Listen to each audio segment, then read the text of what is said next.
네, 이번 순서는 전직 의원들의 시각으로 여의도 핵심 이슈를 풀어보는 여의도 정치 외전 시간입니다. 오늘도 신경민 전 더불어민주당 의원, 김영우 전 국민의힘 의원 두 분 나오셨습니다. 어서 오십시오. 네, 반갑습니다. 반갑습니다. 네. 여당이 새 비대위원장으로 친윤계 좌장격인 오선의 정진석 국회 부의장을 이제 낙점을 했습니다.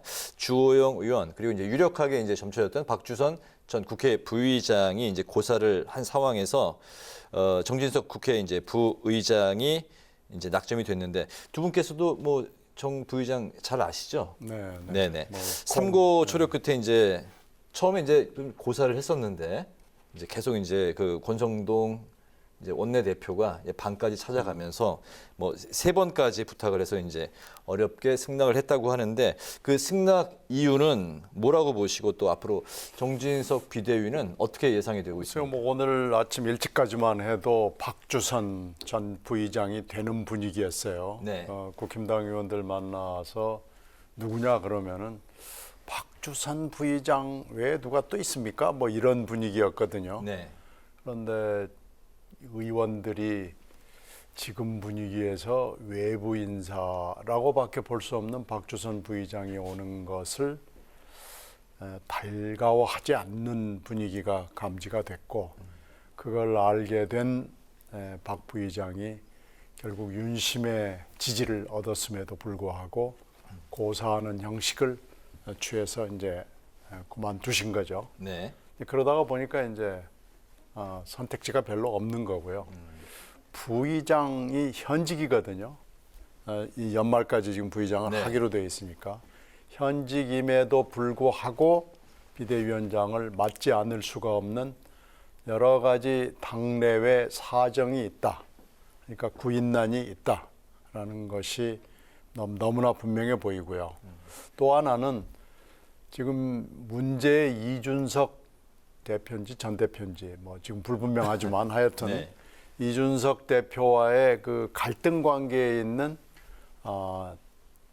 분을 택할 수밖에 없는 사정이다라는 좀 약간의 난감함이 있었을 겁니다. 네네. 그러나 이제 추석 전이 이제 내일 하루밖에 남지 않았기 때문에 내일 안에는 뭔가 법률적인 절차는 다 마쳐야 되는 이 시간적인 한계 뭐 이런 거에서 고육지책으로 정 부의장이 갈 수밖에 없지 않았나 이런 저간의 사정이 짐작이 됩니다. 네네.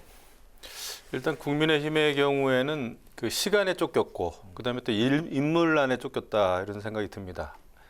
왜냐하면 추석 전에 비대위를 꾸리겠다라고 하는 당의 방침이 있었기 때문에 네. 그 시간에 맞춰서 하다 보니까 많은 사람하고 접촉할 수 있는 시간 자체가 좀 부족했죠. 그러다 보니까 결국은 당을 잘 아는 그런 인사 중에서 찾게 된 것 같아요. 네. 그런 면에서 이제 정진석 부의장은 이제 뭐 5선 의원이고 충청권이고요. 또 당에서 이제 원내대표도 지냈었고 하기 때문에 네. 당을 누구보다도 잘 아는 인물이죠. 그래서 이제 1차 때도 권성동 그 원내대표가 부탁을 했었는데 그때는 이제 고사했다가 이번에는 이제 독배지만은 피할 수 없다. 독배라도 마시겠다라는 심정으로 이제 맡았죠. 네. 그래서 일성은 이제 당의 안정화를 조속히 꾀하겠다. 당의 안정화가 가장 중요하다. 이런 마음으로 이제 그 비대위원장을 맡은 것 같습니다. 근데 앞으로 이제 2가지 정도의 또 넘어야 될 높은 산이 있겠죠. 이준석 전 대표와의 갈등. 이게 이제 단순한 갈등을 넘어서서 이준석 전 대표는 지금 국민의힘에 대해서 새로운 비대위에 대해서 또 가처분 신청을 할 예정이기 때문에 그런 어떤 갈등과 법적인 그 갈등이죠. 법적인 문제 이런 걸 또 뛰어넘어야 되고 또 하나는 내일로 예정이 돼 있는 것 같은데 권성동 원내대표가 이제 사표를 내게 되면은 사퇴 기자회견을 하기로 내게 했죠. 되면은 원내대표를 이달 말까지 이제 뽑을 예정이란 말이죠. 네. 그랬을 경우에 결국 국민의힘의 여러 가지 아무래도 그 경쟁은 또 내용을 가져오는 거니까요. 그런 갈등을 가져오기 때문에 이달 안에 국민의힘이 다소 안정을 꾀해야 됩니다마는 역시 당내에 조금 분란은 있겠다 이런 생각입니다.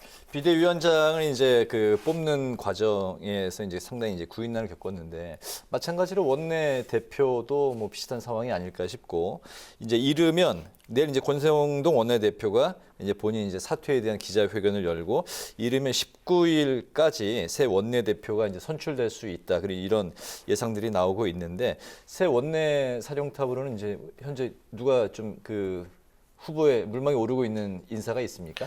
지금 뭐 일설에 의하면은 뭐 조혜진 의원, 김태호 의원, 네. 그다음에 또 윤상현 의원. 최근 들어서 이제 윤상현 의원, 조혜진 의원은 이제 목소리를 또 많이 낸 바가 있고요. 네. 이런 그 중진 의원, 그다음에 또 이제 박대출 의원도 또 거명이 되고 있어요. 그래서 이런 의원들이 이제 경합을 하지 않겠나 생각이 되는데. 지금 정기국회가 시작이 됐고 바로 이제 국정감사, 예산심사 이런 게 들어가야 됩니다. 네. 시간이 길지가 않아요. 그런 또 비대위 상황에서 이제 원내대표를 맡게 되고 또 그 원내대표는 비대위의 이제 당연직으로 비대위원이 되지 않습니까? 네. 그런 면에서 굉장히 중요한 원내대표다 이런 생각인데 그런 면에서 이제 걱정도 되겠죠. 그 대통령실에서도 걱정이 될 겁니다. 일단 대통령실과의 소통도 잘 돼야 되고 그다음에 또 권성동 원내대표가 물러나 있고 장제원 의원도 이선 후퇴를 선언했습니다마는 또 소위 윤핵관 그 정치인들 의원들과의 관계는 또 어떻게 설정이 될 건지 이런 것도 이제 앞으로 아마 관심사가 아닐까 이런 생각이 듭니다. 네. 그 국힘의 원내대표 후보군 어떻게 보고 계세요? 지금 뭐 윤상현 의원이 자기가 거의 된 것처럼 하고 다닌다는 설이 있습니다. 네네. 그런데 조혜진 의원도 꾸준히 여기를 나왔잖아요. 네, 이번에도 나올 거예요. 네. 그렇게 따지면은 윤상현, 조혜진 두 분이 좀 싸우지 않을까 그렇게 예상합니다. 네. 네. 자, 앞서서 박주선 전 국회 부의장이 물망에 올랐을 때 적극적으로 찬성표를 던졌던 인물이 바로 이준석 전 대표인데요. 하지만 이 상황이 바뀌었죠. 정진석 부의장과 이 전 대표가 최근에 그 SNS로 육무방망 이야기 등등 해가지고 감정 싸움을 좀 벌였던 사실상 악연 관계인데요.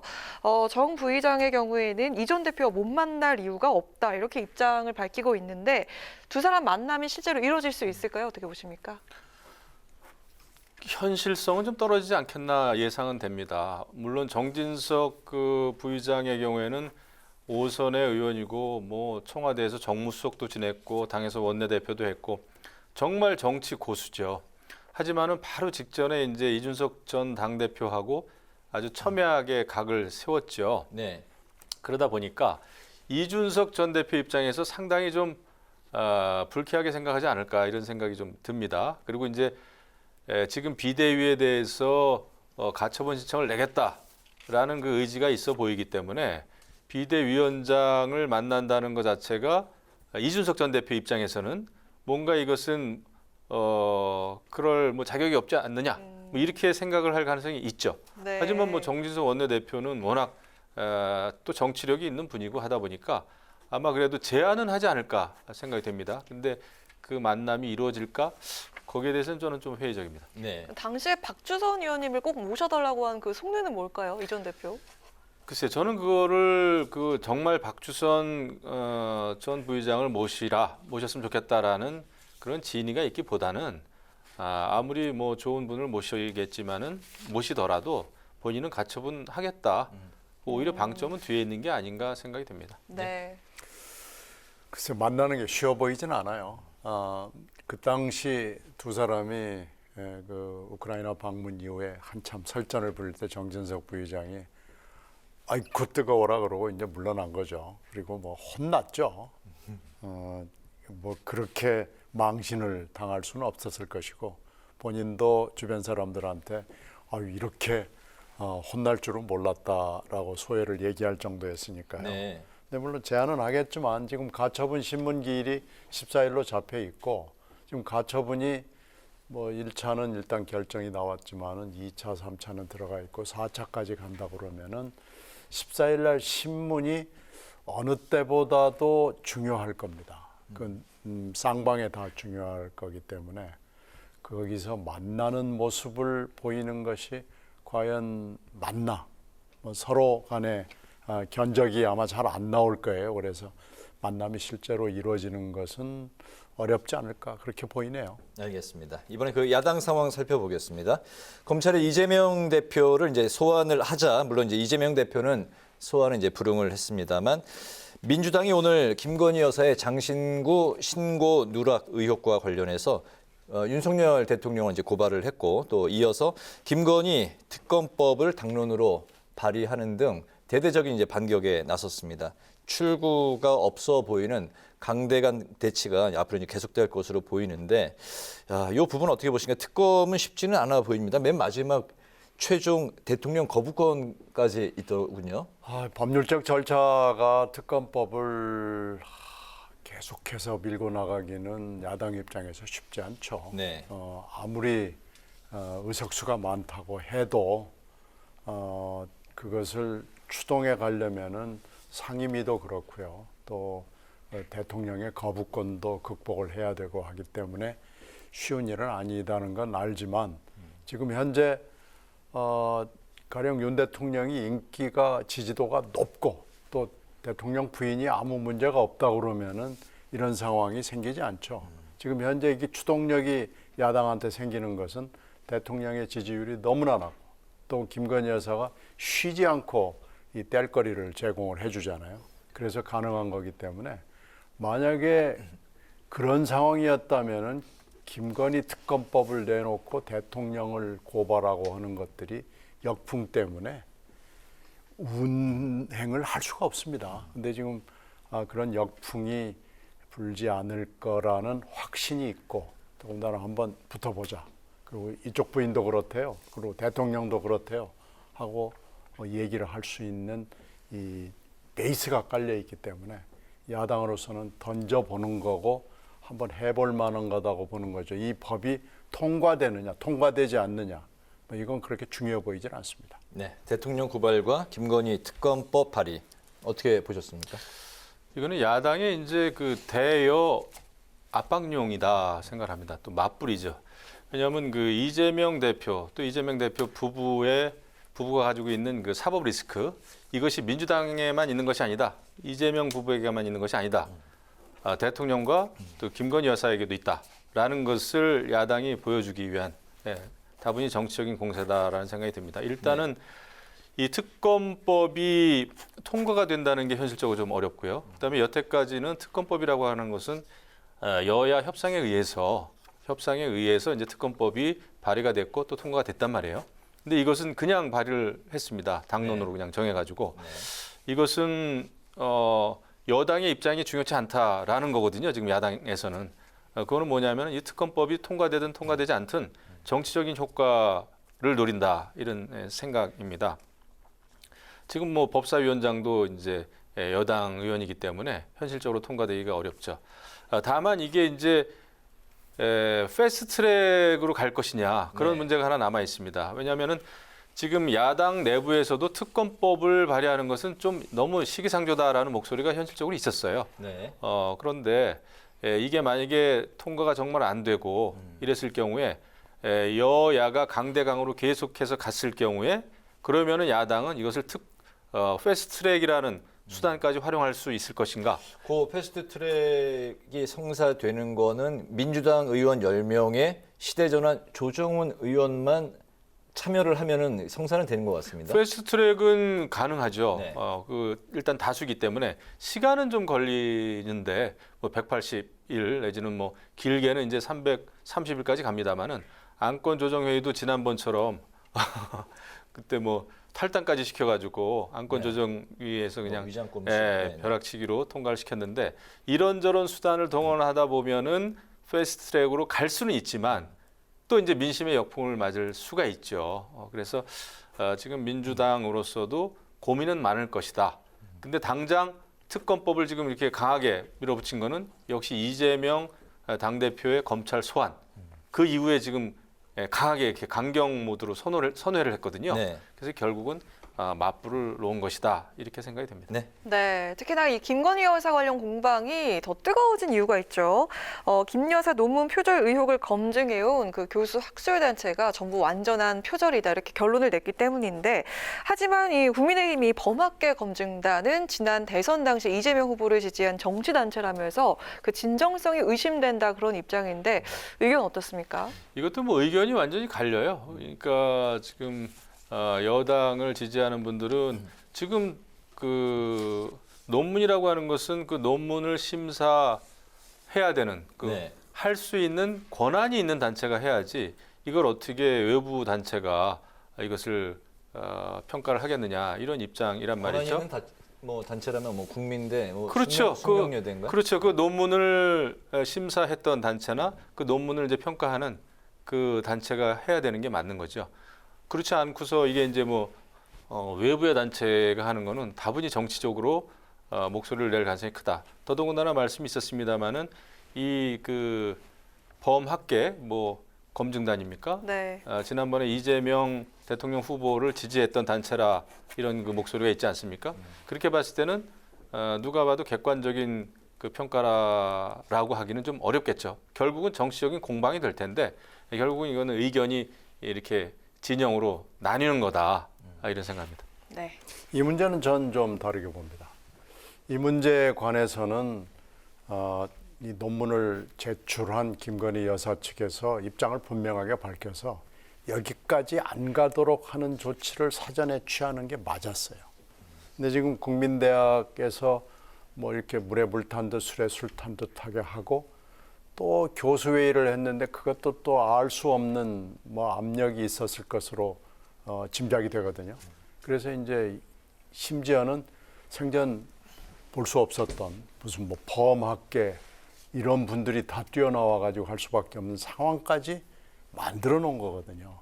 근데 거기서 내린 결론을 이렇게 쭉 읽어 보면은 표절도 수준이 있는 건데 이건 표절이라고도 할 수 없는 매우 낮은 수준의 정말 표절이라고도 이름을 붙일 수 없는 이런 그 첨삭 베끼기가 어디에 있느냐라는 정도로 나왔단 말이에요. 그건 자료로 나왔기 때문에 이 정도라면은 메신저가 뭐 어떻다 무슨 이재명 지지를 했던 교수들이 많다 이렇게 메신저를 공격할 일은 아니에요. 이건 진즉에 끊어냈어야 될 일이고요.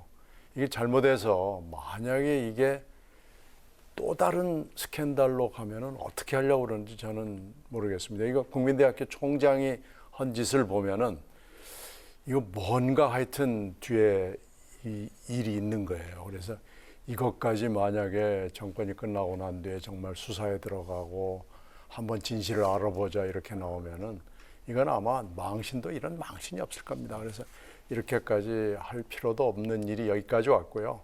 더군다나 메신저를 공격하는 일은 해서는 안 되는 일을 이번에 또 한 겁니다. 네. 그러니까 이제 제가 볼 때 김건희 여사 쪽에서 정치적으로 정무적으로 이것을 잘못 처리했다. 이렇게 비판하는 거는 그런 비판은 가능합니다. 비판할 수 있습니다. 그런데 이걸 가지고 특검까지 제기하고 특검 법안에 그 내용이 들어가 있지 않습니까? 허위 경력 뭐 이런 거. 그런 거는 좀 맞지 않다 이런 생각이 듭니다. 오죽하면은 이제 민주당 내 조홍천 의원도 이런 특검법 발의하는 그런 의총이라든지 이런 것은 아직 시기상조다 뭐 이런 얘기도 했었단 말이죠. 그래서 정치적으로는 잘못된 것일 수 있으나 지금 이제 출범 100일 좀 지난 상황이고 그다음에 김건희 여사 건에 대한 것도 여러 가지 뭐 도이치모터스 주가 조작 의혹 이런 것도 2년 6개월이나 됐습니다. 그 검찰에서 수사한 지.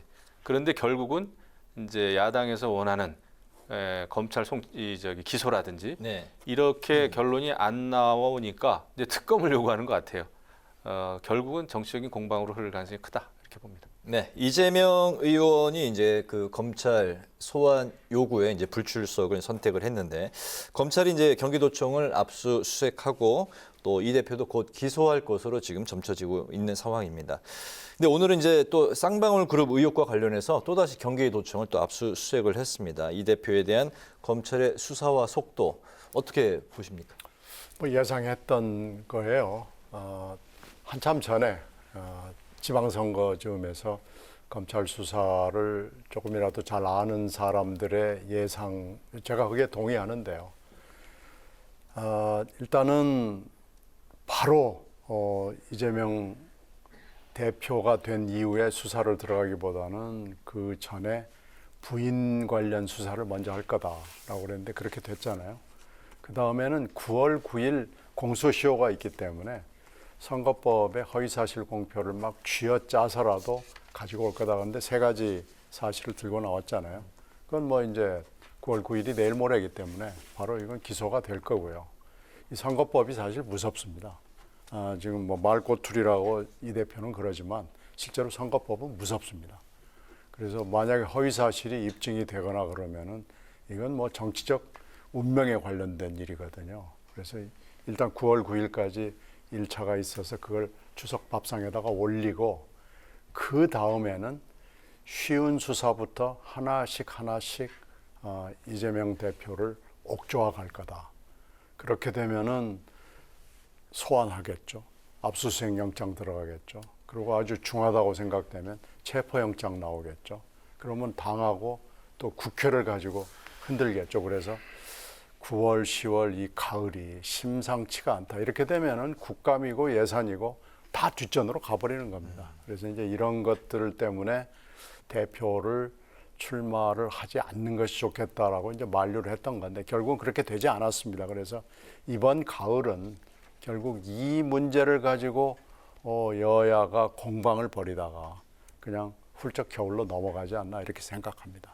국민들이 여러 가지로 이 정치권을 바라보는 시각이 뭐 많은 걱정과 또 우려의 시선이 있을 수밖에 없는데요. 예, 어떻게 보십니까? 정말 걱정입니다. 더군다나 지금 이재명 민주당 대표의 검찰 소환에 대해서 민주당이 의원총회까지 열어가지고 검찰 출두하는 것을 불응하는 것을 당론으로 정했단 말이죠. 제가 의회 경험을 쭉 볼 때 여태까지 글쎄요, 헌정사상 검찰 소환에 대해서 한 당의 그 의원들이 의원총회를 열어가지고 소환에 불응하는 것을 당론으로 정했던 역사가 글쎄 제 기억에는 한 차례도 없었던 것 같아요. 그 국회의원은 정말 한 사람 한 사람이 우리가 이제 헌법기관이라고 하는데 검찰 소환에 응할지 불응할지 그거는 사실은 개인이 정해야 되는 겁니다. 본인이 정해야 되는데 이거를 그 169명입니까? 지금 민주당 의원들이 의원총회를 통해서 당론으로 소환에 불응하는 것을 당론으로 정했다는 것은 저는 이재명의 민주당이 보인 굉장히 그 위험한 일이 아닌가 이런 생각이 듭니다.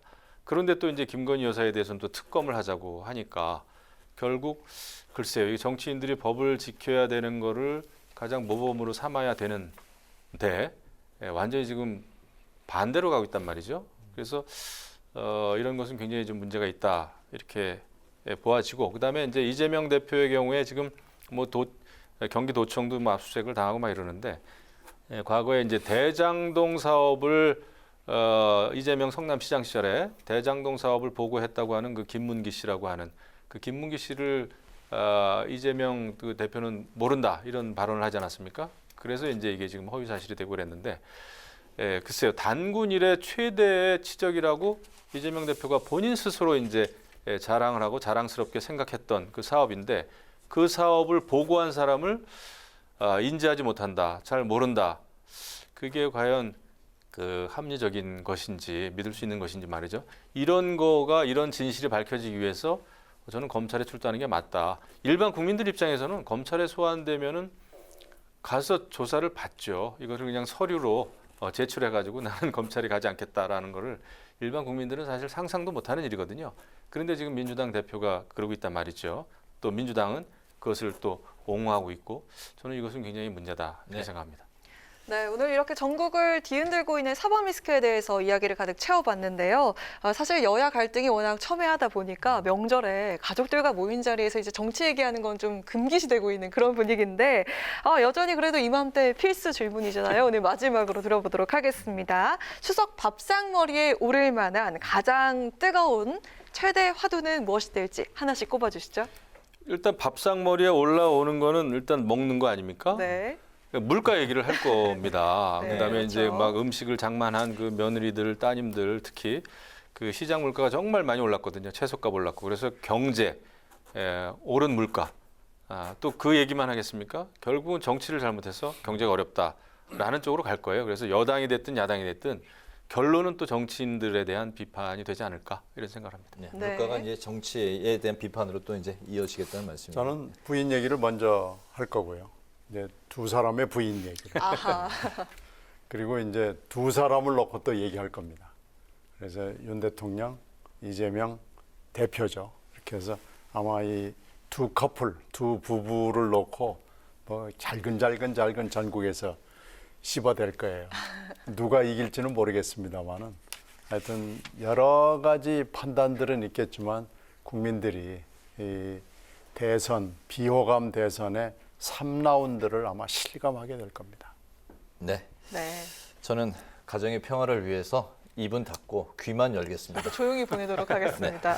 오늘 여의도 정치 외전은 국민의힘의 새 비대위 상황 그리고 여야 간 강대강 대치를 중심으로 지금까지 신경민 전 더불어민주당 의원, 김영우 전 국민의힘 의원 두 분과 함께 말씀을 나눴습니다. 오늘 잘 들었습니다. 네, 감사합니다. 고맙습니다.